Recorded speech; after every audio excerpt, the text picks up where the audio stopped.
Who was the person who looked at the Tome Raider games and asked themselves, you know what would make this series a lot better? If it was an RPG? Roth! Roth! Where are you? I'm here, girl.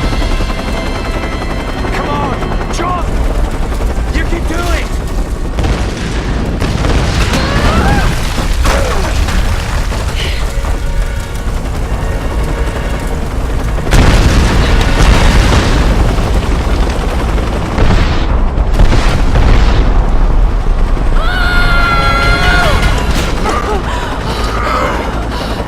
Greetings and welcome back to the Critic, a series where we critique other people's critiques of overrated or underrated pop culture. Today we're keeping on the video game route, and as promised last month, we're doing the Tome Raider reboot. Now you've probably figured out from this channel by now that I am quite a big Tome Raider fan, but I am not at all a fan of the reboots. I don't think they are in any relation part of the series that they reboot. They're a completely different game that are just trying to appeal to the mainstream market. In a lot of ways, it's Bioshock Infinite again. And I do hold very strong opinions about this game, mainly that I absolutely hate it. So, let's see what some other people have to say about it. Our first review today is from Forbes. It's by Karol Penchevsky. I apologise if I pronounced that wrong again. She opens by going, quote, "I hate tombs," Lara Croft says, as she's standing in the middle of, what do you know, a tomb. Although we've seen many a crypt in her future, Lara in Tome Raider 2013 is a younger, more squeamish version of herself in this thoroughly enjoyable origin story. One Tome Raider is almost... Our Tome Raider is almost a tomb... Raider, end quote. I like how they're presenting this as a positive thing about the game. It's really not. Yes, it was an attempt to be self-aware, but the fact that you only have to raid one tomb in the entire game is kind of backs that up, that a Tome Raider game hates tombs because you spend 80% of it above ground. It would be if a Sonic game hated going fast. Oh wait, that already exists. It's called Sonic Unleashed. It's the same thing. It's a game which is trying to reject its own premise, so therefore it is not a game of its own series. Tome Raider fans will notice this game has fewer puzzles to solve than the previous iterations, mostly in the game's few mini-tombs, and our heroine doesn't perform mid-air somersaults as her older self does, but there's enough sliding, lighting torches, and wading through water to placate ardent fans of the series. No dinosaurs though. End quote. Well, it doesn't please ardent fans of the series. Me mainly.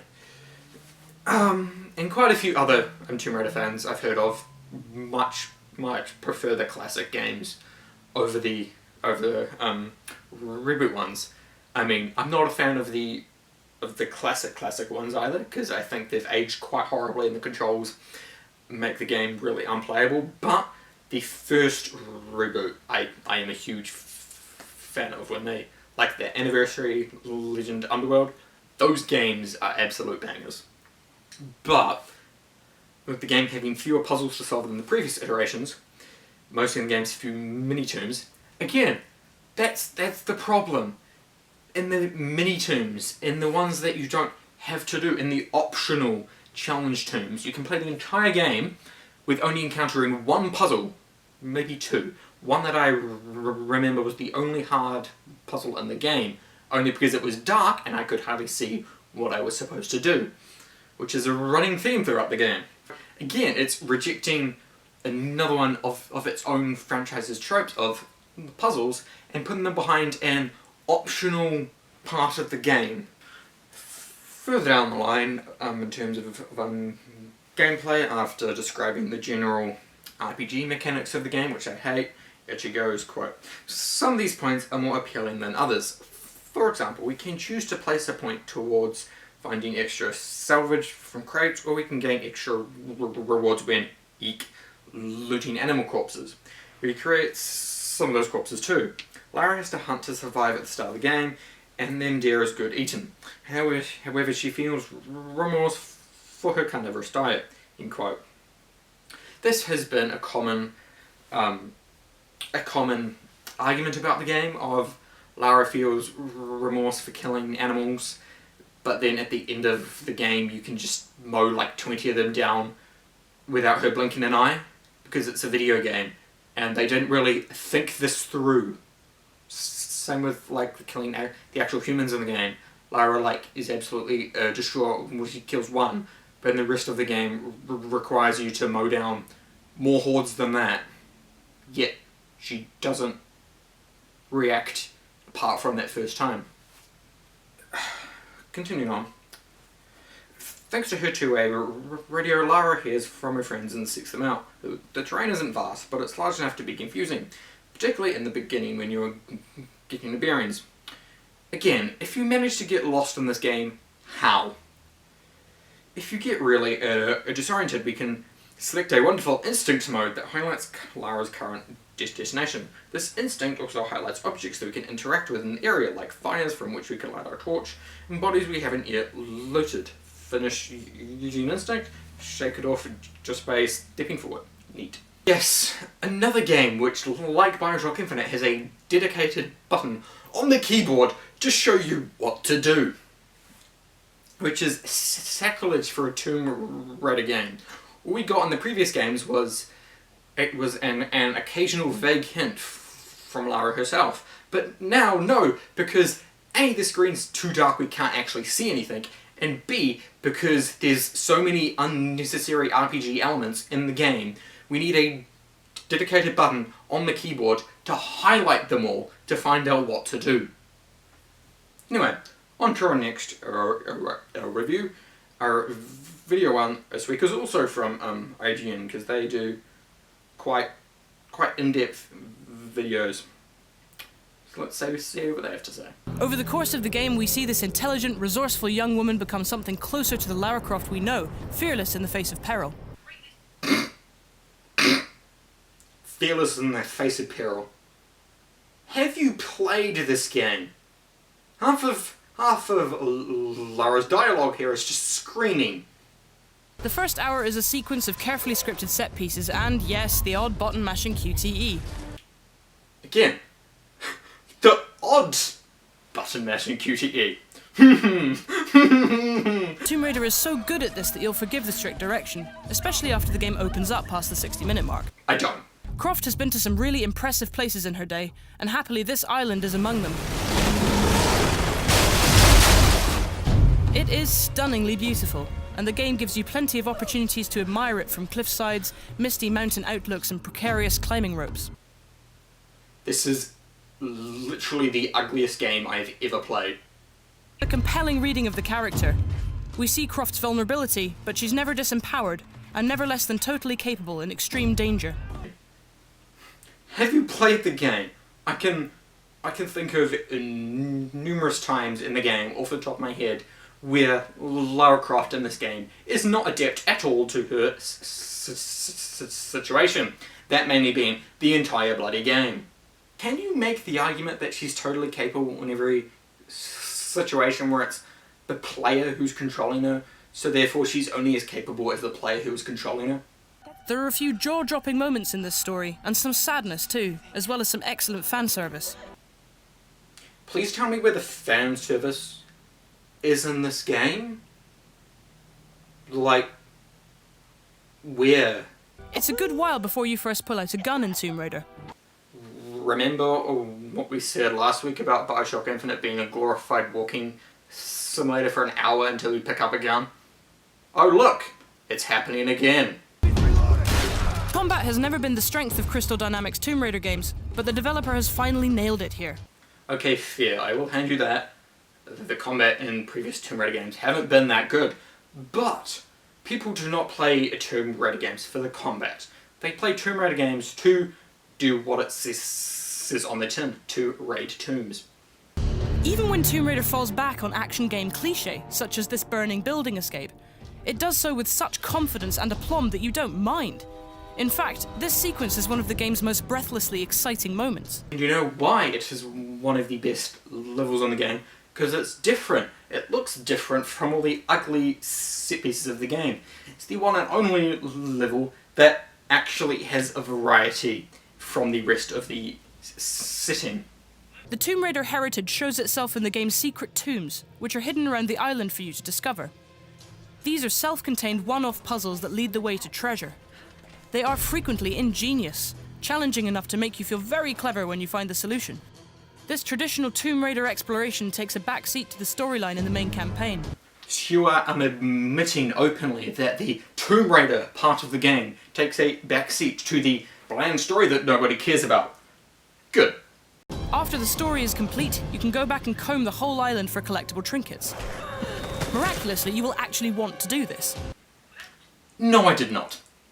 Without the plot urgently pushing you through them, Tomb Raider's locales become playgrounds, and you can admire their intelligent design as you ponder how to get to a relic on some treetop platform. So you admit that the pacing is rushed and pushes you through the game at a set pace. Good. So, let us just wrap up quickly with some audience reviews from Steam.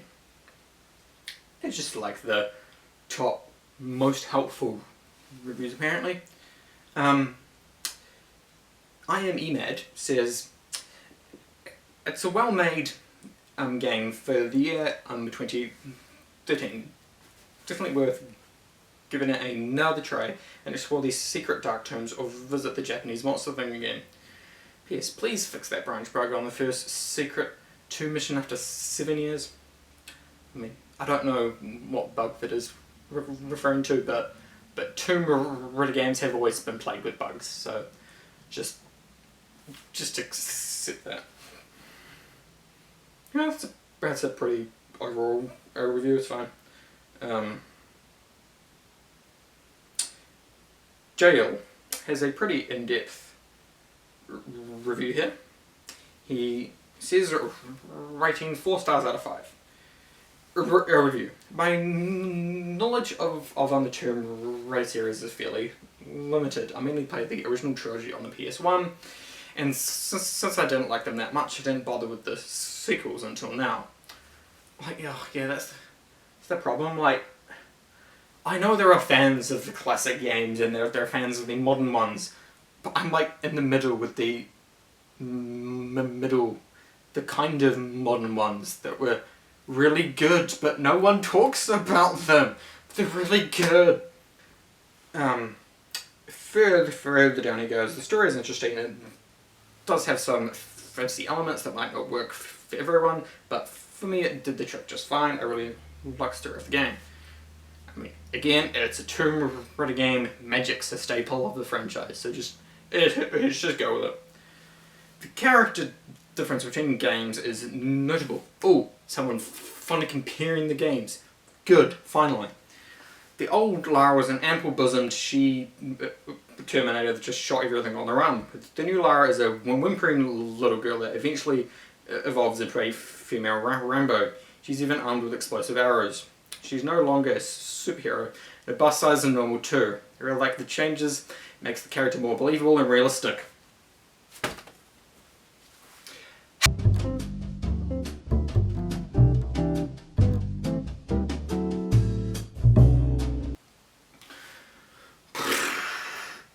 There was more to classic Lara than just her chest. This is the argument I hear every single time comparing this game to the old one. This version of Lara is more realistic. It's a video game. We don't play video games for realism. If we did, we would go probably watch a film instead. This is a video game. My goodness. And if you know how Lara Croft originated, she was basically a female Indiana Jones. Indiana Jones is a sexualized character in his films, so was Lara Croft, but that's apparently offensive and we can't have that. And I liked how that guy said that she's no longer a superhero, as if that's a good thing. But then the Forbes or IGN reviews said that she was never disempowered at any point. Would those be contradictory statements? Surely they would, right? Making a character just look more realistically proportioned and making her announce remorse and cry at everything does not make her more of a compelling character. Original Lara Croft was interesting because she was a superhero. She got her job done. This Lara Croft is too busy crying and complaining about everything to do something helpful. That's not why we play a Tome Raider game. You know what this game is? It's an Uncharted game, basically. I mean, I haven't played any Uncharted games, but I've seen some gameplay. What I've seen of Uncharted games is exactly this game, which Nathan Drake was I think pitched as the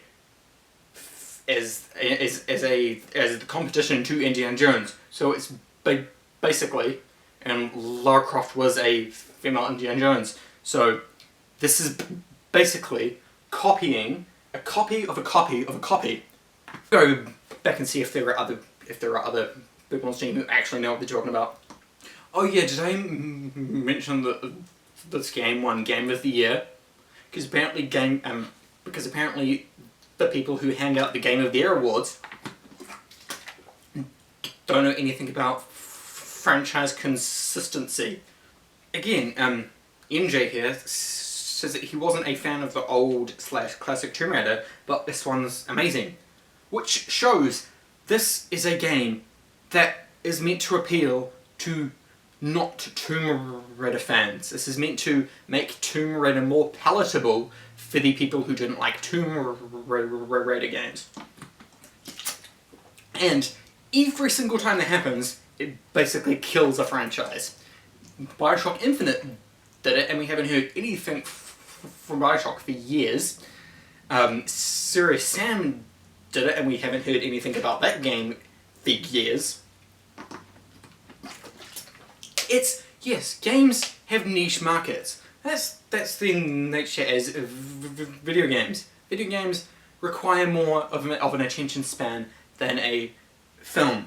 So, while everyone can sit down and watch a film and enjoy it, some video games just won't appeal to many people. This Tomb Raider game does not appeal to me. It appeals to a different type of person.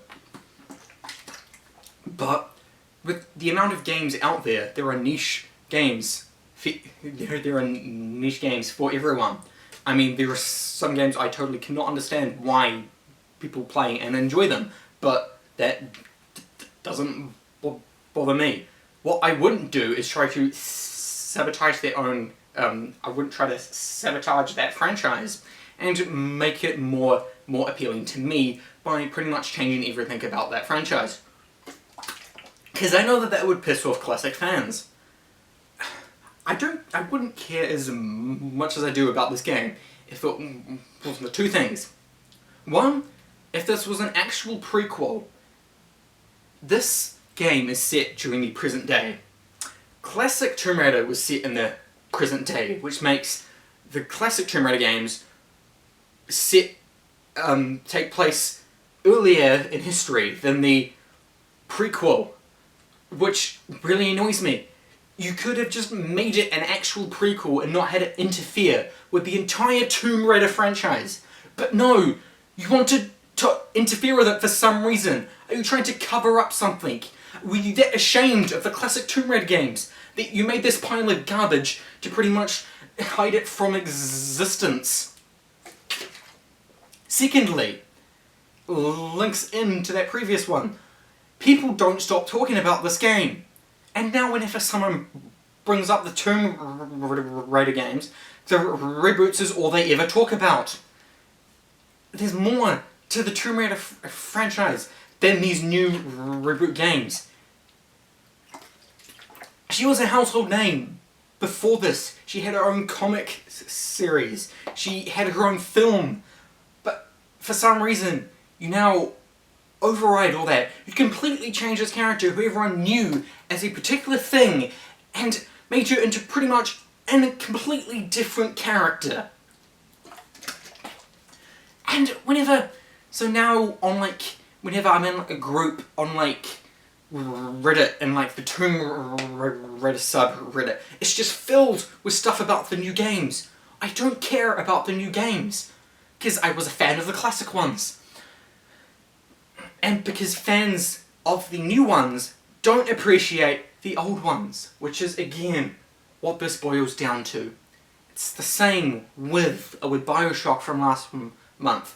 Fans of Bioshock Infinite don't enjoy the previous two games most of the time. So, are you going to please your fans, or please just the mainstream audience? Because I know this industry is built around getting as much money as possible, but if you continually take things people love and just make them the most generic game you can, people will eventually start to get pissed off at you, even more than I am currently. Oh, that was quite a marathon, but yes, that's my opinion on this game, which I honestly think is a dumpster fire of garbage. But hey, a disclaimer, if you enjoy this game, that's fine. As I said before, I won't stand in the way of anyone liking particular games. That's fine. I was just doing this video as a Tomb Raider fan and explaining how in the context of a Tomb Raider game, it fails abysmally. It is an enjoyable adventure game. That's not the problem. Fact is, I paid $1 for this game, and I still want my money back.